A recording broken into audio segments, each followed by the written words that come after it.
I'm pulling down, so I'm pulling the club as hard down as I possibly can. So I pull up and I pull down, and then I pull back and away.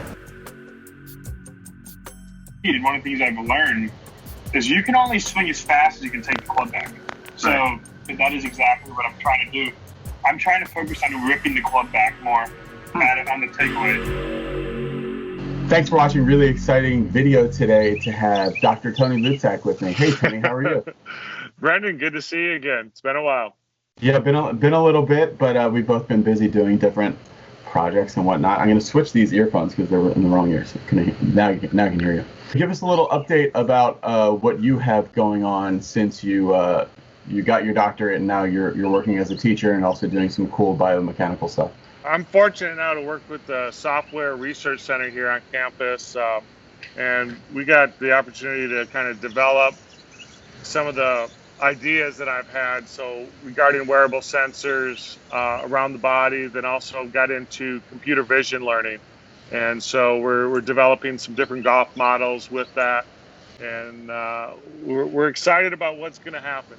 Today we're going to talk about the things with that, a lot of the things we see on TV, and now that golf is back and we're watching golf on TV. And then you try to interpret what some of these like very high-level athletes and super coordinated golfers do on TV and what they say into things that might make us better golfers. One thing that has just set the golf world, social media and attention and everything, has been like really focused on Bryson DeChambeau, because he gained, I think, between 25 and 40 pounds of muscle and just size in general. He's just like a big person now. And then he's also, see, it's kind of confusing because before he was like 118, 119 guy, and every once in a while, if he wanted to, he had a different type of swing that he could do 125, but he only used it about 5% of the time. Now he's using that 5% attitude on almost every swing, but instead of 125, that swing that he's using all the time now is going in the mid 130s. He wants even more. I call this the golf world's biggest Rorschach test, because everyone who saw Bryson's transformation said, oh yeah, the stuff that I teach and the stuff I've been telling you about for years is what he's doing. Everybody saw what they teach inside what Bryson was doing, but Bryson had remained kind of quiet in his camp when he was building the speed about how he was doing it. And Nick Faldo had a really good segment on his show where we got it from the horse's mouth. Okay, Bryson, what are you feeling? Is it here? Is it here? Is it here? So I'm going to share my screen with you and the Be Better Golf audience right now. Firing in your body physically to make that happen. You've done all this work, but where does it come from? It comes from the lats. So a lot, you can see when I'm pulling down, so I'm pulling the club as hard down as I possibly can. So I pull up and I pull down, and then I pull back and away. And that's kind of what I've done to create speed. So it's a lot of doing the same thing, but just feeling like I pull it harder. It's like I pull it harder, yeah. So I move it faster back and I pull it down harder. Oh, that's right edge of the fairway. Yeah. Oh, I really went at that one. There it is from the horse's mouth. What do you get out of that? Right. Well, what's interesting is obviously he's talking about using his upper body to create club head speed. And that obviously has thrown kind of a wrench in the mix with a lot of instructors, because the speed is supposed to come from the hips on up and from the ground on up, but now he's talking about swinging his arms down and using his lats to pull down. So but when we start really looking into it, in order to have an increase in ground reaction forces and an increase in arm speed, if my arms are up here, if you look at all the long hitters, Bubba Watson, now obviously Bryson, they do not have their arms tucked in. The arms have to be up. So the lats are what's helping to pull that down, which is the largest muscle. I mean, it's running up through your shoulder blade down to your pelvis. So we want to take advantage of that. So using the arms in transition, and it's both arms, it's not going to be just your trail or lead arm, it's going to be both arms working down, is what he's using to create that club head speed. And so for me, it's like, finally, tour player, and he's not the first one. Louis Oosthuizen has talked about it. A lot of tour players have talked about it, but it goes against the stream of pelvis and hip speed.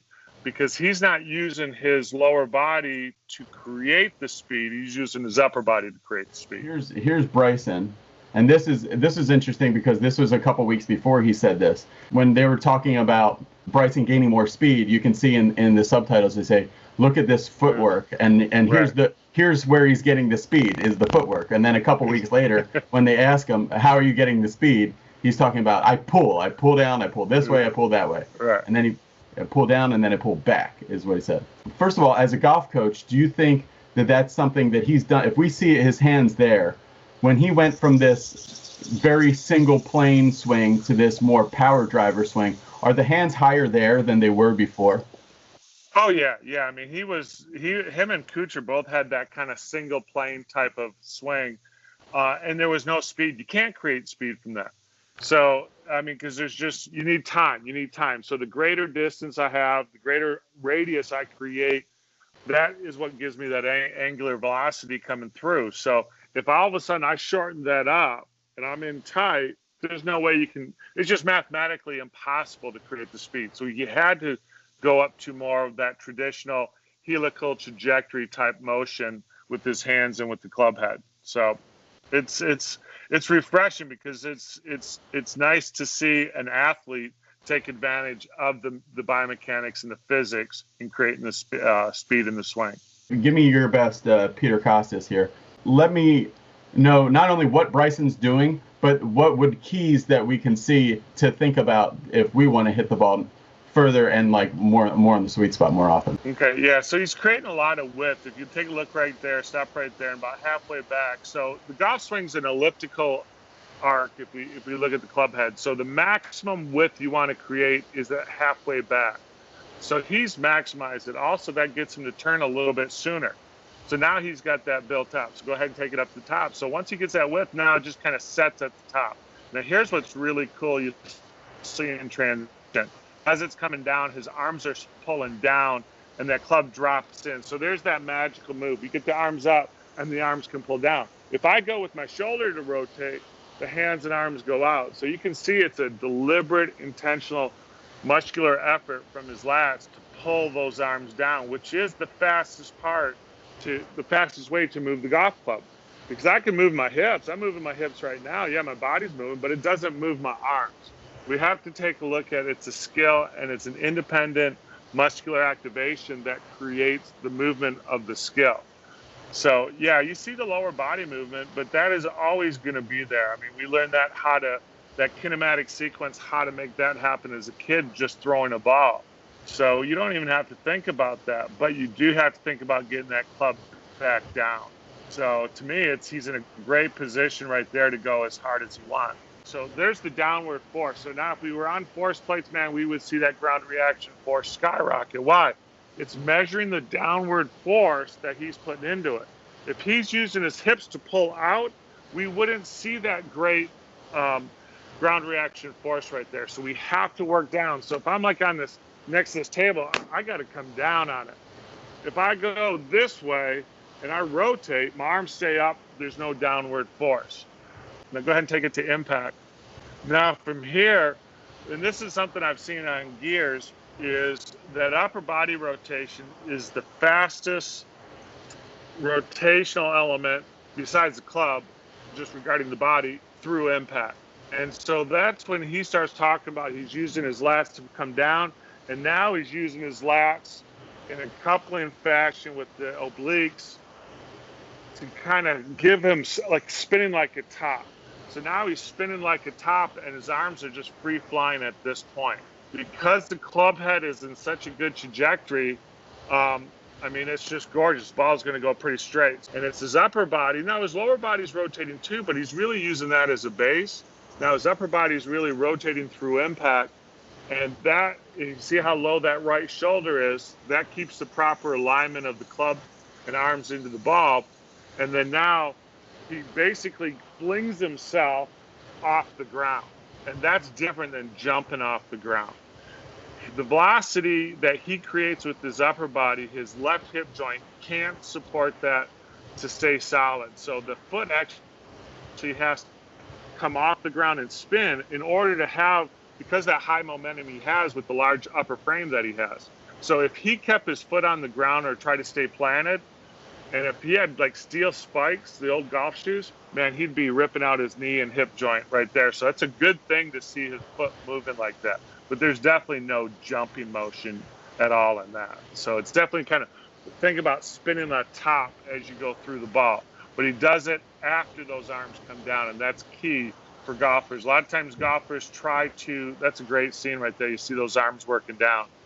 A lot of times you see golfers trying to spin and rotate from the top of the swing, and that causes the club to go out. So to me, I think this is just gorgeous. He's done a great job. Hopefully, size-wise, he has now a lot more momentum. So if we look at the mass of his arms, mass of his upper body, along with that velocity, that gives him more momentum in the system to hit the ball further. So if you look at the long drive guys, man, Joe Miller and those guys, man, they're not small dudes. I've been out there. They're definitely not small dudes. Okay, Tony, so let's go back to the transition here. And this is part of the Rorschach test thing that I was talking about, or confirmation bias, as far as like we were hearing, you know, some guys say leave the arms up in transition as a deliberate like intention, would say, look how his arms are up and his hips are twisting, and relative to his head, they're staying up for a little bit. And Bryson was saying, no, I pulled down. So how are you seeing it differently than they're seeing it? You take it right back up to the top. Take a look at, his like right elbow joint. It's sitting right on top of the letter E. Now take a look at his left, I guess it's his left pocket, or he's got something on his left hip. It's a little white dot on his pants. Yeah, now, scorecard or something. If you go ahead and play it, okay, right there. So if you look at it, how much that letter E is covered, and if you look at this left hip joint where that white little thing is, that's only moved a few inches. And look how the arms are dropping down. So that's a simultaneous move. And in order to just bring the arms down, we're going to see that lower body move. But I can tell you right now, the focus is on moving that golf club faster. If you look at all the acceleration rates, you look at all the graphs, everyone will see, okay, yeah, the hips are moving, then the torso, then the arms. But how steep of that graph, though, that arm acceleration is what's not being considered in these graphs. And now we're seeing a faster acceleration on the way down relative to the acceleration rate of the pelvis. Okay, Tony, so we can see that his belt is staying on the lower fork of the E, kind of, and the right arm and then the hands with it start to cover the E completely here. Exactly. Just because I know there's 30 frames of video in a second. So if I'm going from here to 1, 2, 3, 4, 5, 6.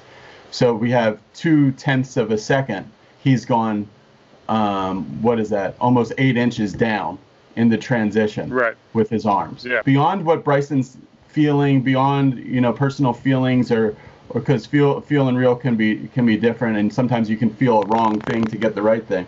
What would we see if there were muscle sensors in his lats, pecs, arms, hips, legs? What would we really would stand out to us as far as what's really activating here in this crucial transition area? I think you're going to see a lot more upper body concentric activation, and you're going to see actually a little bit more lower body kind of eccentric stabilization. And I think that's the biggest thing that you're going to see is it's not that the hips are spinning and moving. They're moving, but they're really getting elongated through that upper body rotation. So talk about like the process of getting someone faster. You were able to take a minor league baseball player and in 14 months or so go from just being an amateur golfer to the world long drive champion. Here's Bryson. I think this is the main part, much more so than working out in the gym or putting on size. I think this is really where he gained his speed. He's got about over $100,000 worth of equipment in this one shot that you can see here. As far as the force plates, the foresight, that's a gear system on the wall, and a bunch of other stuff. And working out with doing these insane fast swings with feedback is really, I think, where a lot of these golfers are getting so much more speed now. When you see him training like this, thinking about the kind of training you did to get somebody very fast, what do you see? So a couple things that I see is, one, I love the speed of the backswing. So I see that faster windup. What that does is muscles really don't work like rubber bands, but if we can kind of activate them and then stretch them out really quick, then they kind of act, that elastic energy that's in the muscle, we can utilize that more. So the faster you wind up to throw a ball, the faster you wind up to swing a golf club, the more of that kinetic energy you'll be able to transfer back into the golf club on the way down. So that's the first thing that we see. Obviously, using the foresight, which we have ours, that helps with club alignment. He knew how to make sure that whatever he did, that delivery of the club head into the ball was back to zero, to a zero path. We really want about 0 to 3 degrees. In to out is kind of our straight shot. So he definitely had to have that lined up. Obviously, he had to get his hands up higher. That gave him a bigger radius to create more angular velocity. And then obviously what I love is how fast his arms are coming down, and you don't see that lower body spinning out. You almost, that squat motion is really him supporting his arms coming down. He's not trying to squat. He's moving his arms and then using his lower body, that lead leg, to kind of be the stabilizer in order to go through. So, which is then required. And then what I love to see also is his upper body, just how that kind of comes in under. So that's the reason why I like to look at it as an underhand throwing motion, is because right there, I mean, you just see that right shoulder come under. And if you get those alignments set up, you can swing as fast as you want. So we had, my guy was, now again, he was 6'6", so a little bit taller than Bryson. And we had him up to about 145 when he won. And it's tough to get to that 150. That's where size and equipment and training really comes into it. But training fast. He used pure motion. We got some pure motion equipment here. So anything we're doing from a training standpoint is more of a ballistic type of motion, which is the golf swing. It is fast. And you have to move fast in order to be fast. So the simple analogy that I give my students is, hey, if you train for a marathon and you go slow back, and the day you show up for the race, it's a sprint, you have no chance of winning. We got to go train fast. We got to be fast in order to create club head speed. Can't go slow to be fast. So on the point of training fast to be fast, so I'm going to play this video, and this is from Kyle Berkshire, the #1 long driver in the world right now. And so we studied a lot about trying to generate maximal speed. And one of the things I've learned is you can only swing as fast as you can take the club back. So right. That was actually a very significant thing. And I never really thought about it in that way, but that is exactly what I'm trying to do. I'm trying to, one of the things that I think I can get a little more speed out of, I'm trying to focus on ripping the club back more on the takeaway. Yeah. Because that allows me to get deeper into my trail side on the top of the backswing and then really fire on the way through. And the faster I can rip the club away from the ball at takeaway, the faster, the more I can stretch at the top of the swing and the more torque I can generate on the way down. Because I'm able to generate more takeaway force, which is allowing me to swing through better. So when he's talking about, what did you get out of that video? What is he talking about there? I mean, I can see why he's winning, because I mean he's dead on. I mean, all the research shows to go ahead and get that faster wind up definitely loads into it. I mean, look how high those hands are. So he's created such a huge radius, a long radius coming down to create that angular velocity. Obviously, he's strong enough to control the direction. I mean, that's just phenomenal right there. You know, he's definitely got to time that up just right, because he's a little bit out in front of it. But definitely his speed is massive right there going through. So the question is, that one looks like he timed up pretty well with the face. I'd like to see his arms get a little bit down there, a little bit quicker, to be a little bit more consistent. But I tell you what, he's really into that right hip and then working down into it. So yeah, we see the same sort of thing with Bryson and even any of the good long hitters, Bubba Watson, you know, Brooks Koepka, those guys, those arms are just traveling fast, super fast. Because that's the club, you know. If we reverse it, club's moving 150 miles an hour. That means the hands have got to be moving fast. That means the upper shoulders and upper torso got to be moving fast. The slowest part's actually the lower body, you know. So, because again, the lower body, that lead leg and the legs are actually more stabilizers than they are. They're being eccentrically loaded, but they're stabilizing the upper body speed. The lower body is about stabilization. The upper body is about speed generation. For a lot of time, we've heard you don't hit the ball on your backswing.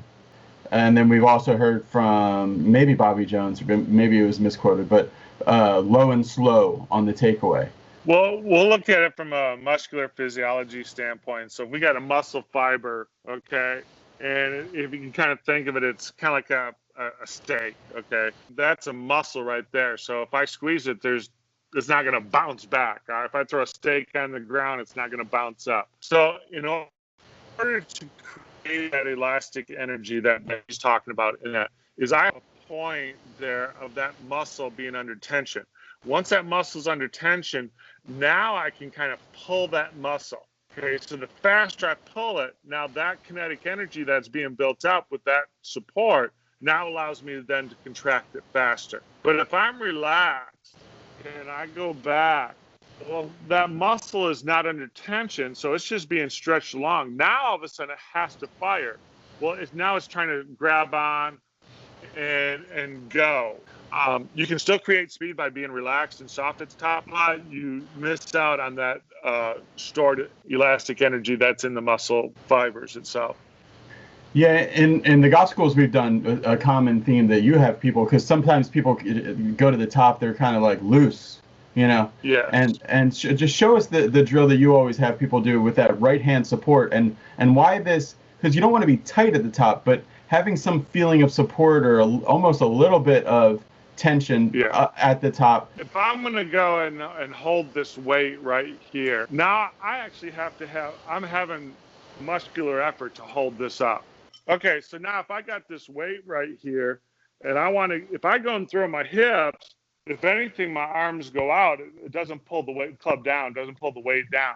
I want to really go ahead and make sure I'm getting those arms down going through, okay? So it's working this way.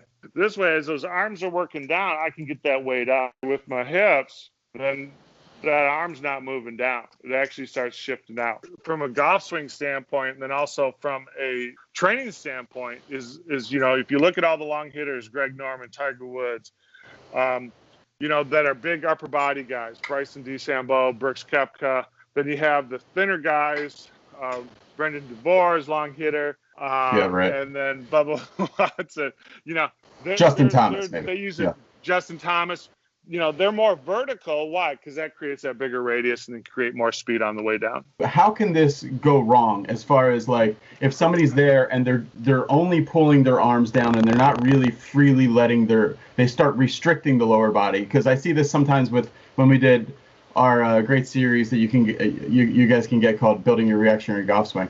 When some people saw that, they would restrict the lower body actively and pull, get kind of a handle yank thing going. So one of the things that we want to make sure that happens is as those arms are working down, if we can think of impact as past the ball, now in order to get my hands and my arms going forward, and we see Bryson's good rotation, I have to get my right side of my body. I have to get, for me, right hand and my trail side through. We want to let that body work, but the body activation is all through the ball. And so it's the idea of throwing a punch. I'm going through the punch. I'm not just hitting at the person. I got to get through it. So the body is very important in the golf swing, but it happens down below from when the hands and arms are down below the waist. Instead of here, get here, but then it's forward. We got to get forward through the shot. That's the biggest thing that I think a lot of people misinterpret. They think if I just do this with my arms, okay, I'm done. Well, how do I go from here, though, to get forward? I got to get towards the target, and that's the role of the body pivot right there. What are Tony Luczak's 3 keys for distance? Distance that you can use, not like distance in the trees. Yeah. Okay, so the biggest thing, trail wrist extension and flexion. So this hammering motion, that's the first thing. You got to make sure that that's activated. Second thing is arm speed, okay? Got to have great arm speed. Then the final thing is that upper body rotation, and we'll say the whole body rotation through impact, but it's really upper body rotation through impact you have to have. So, and they have to be done in the correct sequence. So, whether you create wrist extension on the way down or set it on the way back, it needs to happen, but at least it has to be down. So the arms have to come down wrist extension, then you have to rotate through. You rotate first and then try to catch the arms up, then it's a mess at the bottom of the swing. There's a Tony Luczak playlist here on Be Better Golf that I'll connect with. And if you look at a lot of the videos we've done, we've talked about this. The thing that I'm mainly working on now, Tony, is to, as the arms are coming down, to make sure I do get some weight into the left side so that I don't start spinning. Like, so if my arms go and I start opening, that really can kind of destroy it. You do kind of, like I notice when I'm pulling the arms down, I feel like I have to stomp left to get some weight into that left side so that I don't just use that arm acceleration like in an over kind of way. You do have to kind of squish the bug or stomp left first. Do you think in transition? Yeah, I think when you start looking at force, so force is a vector. That means it has a direction and obviously a magnitude. So when we're not working about a vertical, we don't want the club to work vertically down. It works on kind of having a diagonal. And that diagonal is down and out towards the ball. So that combination of out and down and towards the ball relative here. So it's not out this way and then down. It is that blending of out and down through. And I love the idea of just getting up there. And I mean, whether you use like the little step drill and time that up, and then I like that simultaneous thing of, squishing the bug all at once. And now we got maximum force through the ball. So that's good. Cool. All right, guys, thanks for watching. You can learn more about Tony and his philosophy on his rarely posted recently YouTube page. But he's going to get back into it. And then also, where else, Tony? Can they learn more about you? InsideGolfLab.com is a great place to have the videos. Yes, I've actually done a bunch of videos, but I just haven't. I need to get back. Hired you to start doing production, man. My schedule's just been crazy. mine's not any more open than yours. I know. So but we'll see. No, we have to, because we're developing some really cool, exciting analysis and we'll call it AI training software. So for golf. So we'll be back into it, but it's like I'm learning about agile software, which means, man, you got to get it done. Don't waste your time. So unfortunately, along with the lessons, man, I've just been cranking out lessons after work also. So cool. It's just been really busy right now. At the club? I mean, for example, last week I had people coming in from Destin, Florida, from Birmingham, Alabama, from North and South Mississippi, and Louisiana. So it's been just a real busy schedule. So it makes it difficult to get the videos done. Goal for 2021, we'll start producing videos, but that's my goal. Just because so this way we can get the other stuff done though too. It's really important. You're gonna have to start paying Jack to put them together for you. Yeah, I'm gonna have to do that. Yeah. Okay, guys, thanks for watching. See you later. Bye. That's it.